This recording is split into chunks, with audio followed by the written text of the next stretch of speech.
મિત્રો, આવા પ્રકારના દાખલા આપણી આવનારી તલાટી એક્ઝામમાં પૂછાઈ શકે છે. તો એકવાર હું દાખલાની રકમ વાંચીશ, પછી દાખલાની ગણતરી કરીશ. એ અને બી બંને વ્યક્તિઓ એક જ સ્થળેથી ચાલવાનું શરૂ કરે છે.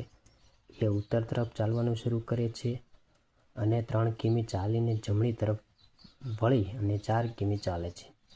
અને બી પશ્ચિમ દિશા તરફ ચાલવાનું શરૂ કરે છે. 5 કિલોમીટર ચાલી ફરી તે જમણી બાજુ વળી અને 3 કિલોમીટર ચાલે છે. તો હવે એ અને બી વચ્ચેનું અંતર આપણે શોધવાનું છે. તો આપણે પહેલાં મેઇન પોઈન્ટ દર્શાવી જ્યાંથી બંને ચાલવાનું શરૂ કરે છે. તો સૌથી પહેલાં આપણે રકમની શરૂઆત કરવી. એ ઉત્તર દિશા તરફ ચાલવાનું શરૂ કરે છે. તો આપણો એ છે એ ઉત્તર દિશા તરફ ચાલવાનું શરૂ કરે છે અને એ દર્શાવી. ઉત્તર દિશા તરફ ચાલવાનું શરૂ કરે છે અને 3 કિલોમીટર ચાલે છે. પછી તે જમણી તરફ વળી અને 4 કિલોમીટર ચાલે છે. તો એ ઉત્તર દિશા તરફ 3 કિલોમીટર ચાલ્યો. પછી આપણી જમણી બાજુ વળી અને એ 4 કિલોમીટર ચાલે છે.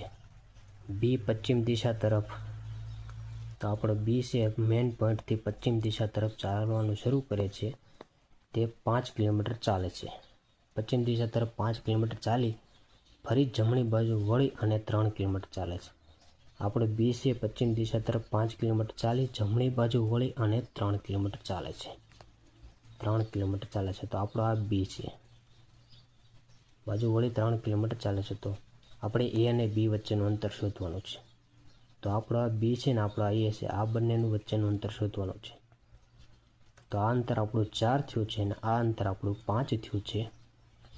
4 ને 5 9. આપણું ટોટલ અંતર 9 કિલોમીટર થાય છે.